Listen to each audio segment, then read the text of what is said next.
Greetings, sir and sirettes, and welcome back to Niche, a genetic survival game with me, Lathrix, and of course, welcome to a brand new Let's Play. So I've decided, after seeing the comments from the previous video, and it seems like everyone likes it, I will be indeed doing a full playthrough of the game in its current alpha form, although apparently there is a new update currently on the unstable branch, which is adding a whole host of new genes and new things as well for the future. I think it would be better if we started now as early as possible to get a basic grasp of the game before I go away for the Christmas holidays. So a new game, just going to call it a new world, and we'll get straight into the game and also discuss a few things I didn't notice until I edited the last video.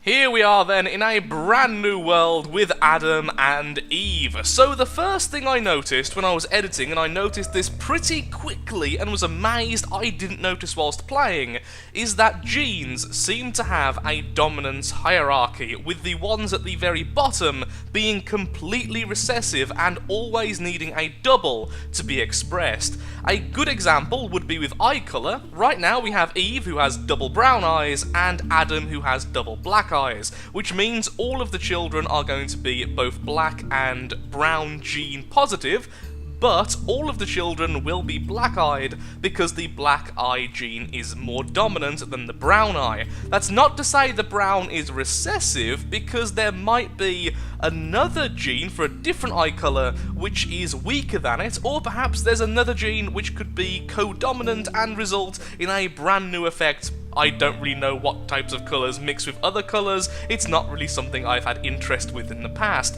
but either way it's something very important to notice, especially when it comes to things like the nose, or the face I guess this section is, the regular eyes, the body and the legs, because this lovely little body section, there's the big body here, which is definitely less dominant than the normal body. That's why none of the children are ever big-bodied, because it's always going to be either normal and normal, or big and normal, and because normal is more dominant than big, they're always going to be normal. The same goes for the big nose and the poison fangs. The poison fangs seem to be more recessive than the big nose. Now, I'm going to keep on calling them more recessive until I have proof which genes are truly recessive and which are not. Another thing is, we need to make sure to keep on bringing in animals with different immunities. It doesn't matter if we're doing okay right now, it's better to have a bad trait and a new immunity than to have a good trait and keep on using the same immunities over and over again, because eventually there's going to be problems. Okay, you can harvest from there, and next turn we have our first child. And now I'm going to select some mutators. So what I would like is to force the big body into our gene pool. So let's have it there. And then we're also going to try and force, I'm going to say, the poison fangs. Also, spit snout, no effect. We do not want this under any circumstance. We could also perhaps instead put the runner leg here. This way, we could try to take away the smaller paw, which does seem to be more dominant. It always seems to come through. I'm not sure if that's true or not, but either way. Also, this animal is the perfect example of what I was just talking about. It has the poison fangs and the big body, but both of these are recessive to the big nose and the normal body. Either way though, at least it does have these, which is good. You harvest and do a little bit of exploring. Same with Eve, a little bit of exploring. We also need to remember to try and harvest first. The harvesting should always come first before the actions, in case we accidentally starve our animals. You go back, do that dirty thing that you do so well, and continue exploring a little bit. Already, Adam's got a cold. That's just annoying, so runner leg and big body. The new child has double runner legs, so this is a good one because, this child, this male, double runner legs, sadly doesn't exhibit double big body, but it will not pass on the small paw, and this, of course, is better than no paw. Black eyes and brown eyes, of course, is showing the black eyes. So I need to keep you safe. You, I'm going to try, as much as it is kind of cruel, to never breed the animals which have the no paw, because to me, that's sickly. We don't want to keep that in the gene pool, because it offers no benefit whatsoever. It's not going to hurt them, but it's not going to be good either. You can stay there and harvest for now. You can do a little bit of exploring. Next turn. A new child, which has... okay, at least double runner legs. B and G. Huh, a weird thing is, this male and this female could actually breed. Because they don't share any genes in common. Do they? No, they don't. B and G and A and F. A and F. Okay, that's a shame, because those two, if those two could have bred, that would be better. Oh wait, no, they're both male. Never mind, I thought one was female. I got very mistaken. I should have harvested first. That's what I was explaining before.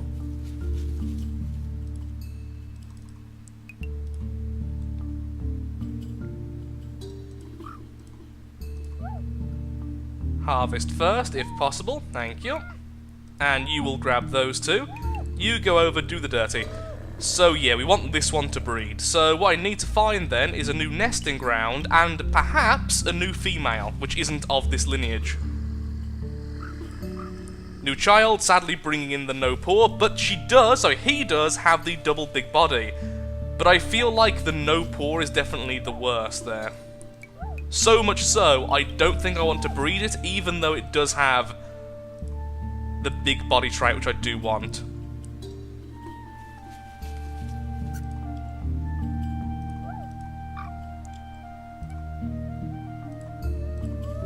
You're a female, you have no paw, you're a male, okay, yeah, so you continue to go forwards. Eventually I do want to breed you.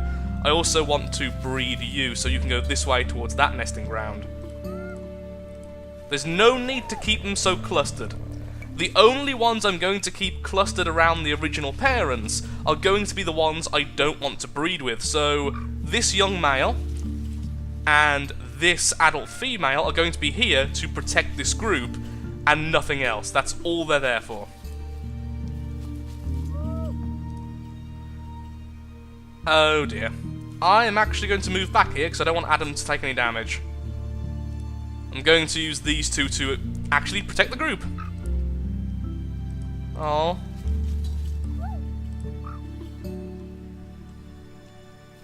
You have okay genes. Okay, I will breed with you. You, I want still to... ah, darn it, harvest first, even if there's pressure. Okay, Eve and Adam, I need you to be protected, so you move there and fight.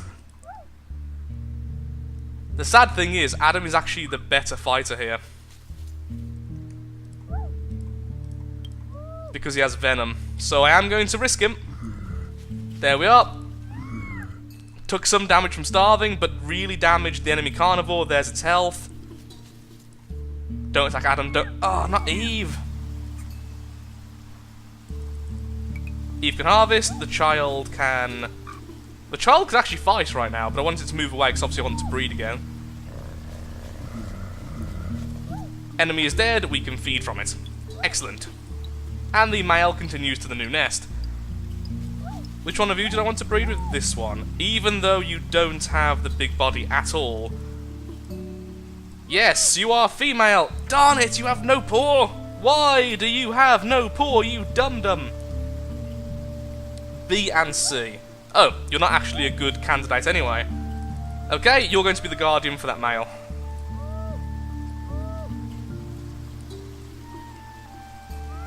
Well, we've got food, so let's do a bit of exploring.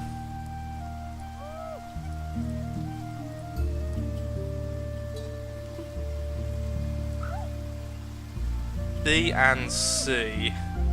You could mate with that male over there, who is aging. You're not a particularly good candidate, but you do have... actually, do you have any unique genes at all? C. Do we have C in the gene pool yet? No, we don't. So using her would be beneficial because she is bringing C into the group, thus making everything more diverse and increasing the chance of us having healthy offspring until the end. Even if it's going to weaken us by having the no poor. The worst thing that could happen is eventually having children with double no poor. That's just awful. The new child, Mira, is very, very healthy. B and F. B and G. Okay, so you can't mate with any of the others, but you are a decent candidate, so I will put you near one of the other nests.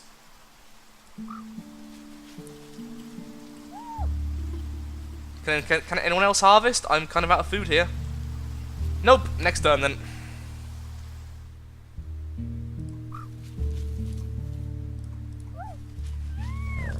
Oh, I literally didn't realise that mating was consuming food. Well, that's something I've just learned. There's loads of food around here, so any animal we're just using to harvest. That female is almost an adult, so we'll move her over next turn. You can take her place there between those two berry bushes to harvest. Essentially, the ones with the bad paw are our drones. They are there only to feed. Adam's dead next turn. We need a new male. And of course, the children can never mate with the parents. Some of the siblings can mate with each other, as creepy as it is, because they can have one gene from both parents, the opposite genes from each parent as the other sibling. They can't mate with the adult, with the parent.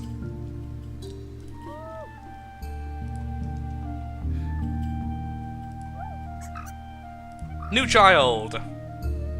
Decent, okay, you have I and F, you are female. You could mate, actually, you're the perfect mate for that male. And you're also his sister. B and F. Yeah, you're much better than the other female there. Well, it's sad, and our genetic diversity isn't increasing, ignoring the stammering there, because, well, apparently today isn't my day for speech. That would be a better combo. So that young female is going to move over there with that male. You just stay there and keep harvesting. Eve, I'm afraid you're eventually going to pass. Now this female has good genes, so she'll come back and take Eve's place until we find a male which will match her.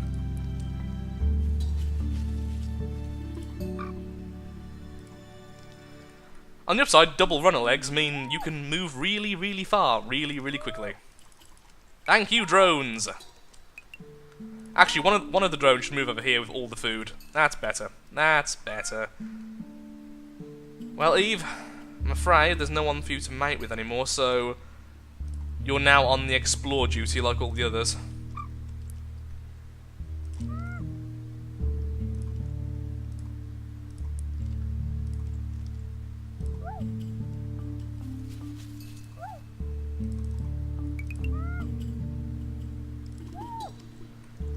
Why are you here? You're a decent male. IF. But you're not as good as him.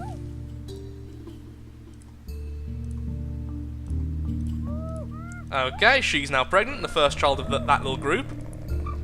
This female, which is the IF, is going over to you. And I need to harvest. Okay, I've got to harvest this one, that's good. I've got a little bit of food. Not much, but a little bit. Thankfully, doing the sight thing doesn't count as a food... Oh, it does count as a food consumption. But last episode we looked and we couldn't figure out any problems with that. Huh. That's kind of annoying. Does it always count as food consumption, or is it like a half, perhaps? No, it always seems to. Huh. Well, lesson learned then. You're a decent female, you're going over there. Okay, so we have Mira over here, who's F and B. You are I and G. Oh. Oh, but you have the no poor gene. No, I don't want to breed that back in.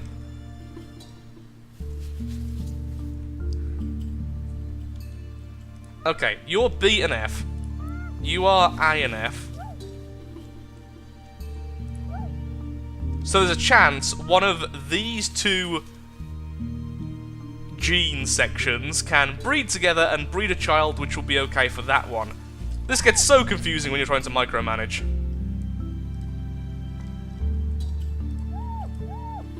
Next turn. You both share a gene, you're not breeding together. IG. We could... do I really want to breed back in the no paw? It's already happening over here. Oh wow, double big body.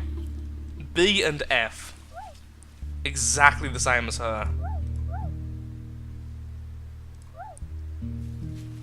Okay, so there's also a chance that these two can breed a child, which will be compatible. You don't need to move over just yet.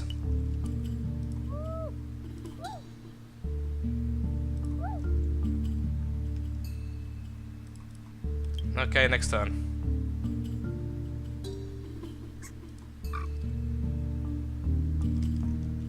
We do want you to breed, though, this child here. So you are B and F.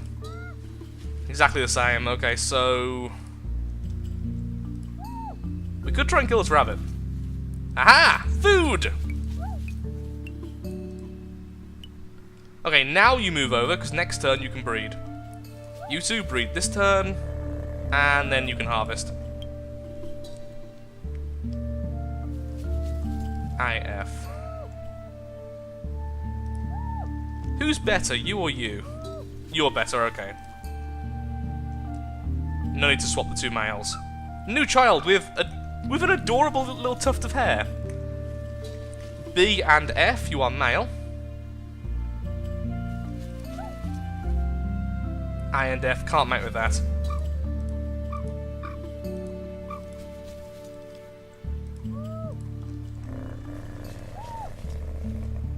Let's move you there. Please don't be... oh, hello!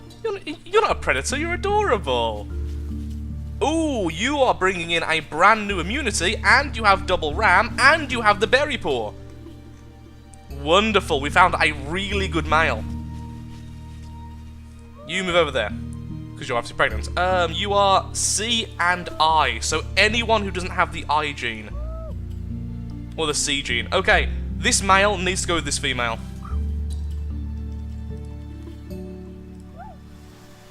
Didn't harvest then, because I was so focused on all the other stuff. You're an adolescent. You're a bit younger than her, actually a fair bit, which is a shame, because she's also took damage. So you won't get too many children, but there's the chance of having the double big body ram berry paw.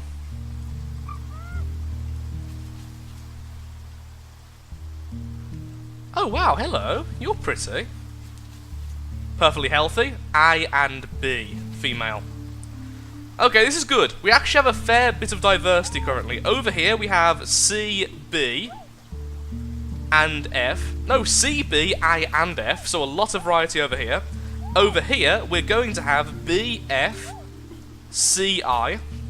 And over here, we have I, F, B, G. So right now, in terms of genetic diversity, we're doing really well. There's no chance we're going to make many sick children. There's no chance of the incest thing happening, which is really good. This male really saved this group. Also, you're adorable. Just look at him, it's really cute. Okay, so I think this is a good part to call it now. We have 3 different breeding couples as soon as this one comes of age. They're all breeding decent traits, other than this group, which is still sadly occasionally breeding the no paw. And of course, the no paws will not be bred with no matter how much I need the children, unless it brings new genes, like she did. That's the only reason she's being used, because she had a brand new immunogene, which we could use in the populace. Okay, I find this is a game where concentrating and commentating are really, really difficult, because you need to focus on so many little details, it's very easy to miss, so I do apologise if I've been missing details. Either way though, I've really enjoyed this episode, I really hope you've been enjoying the series.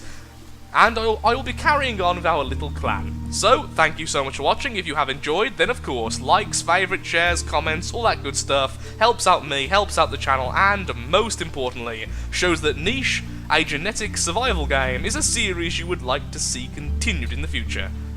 Thank you for watching, and goodbye.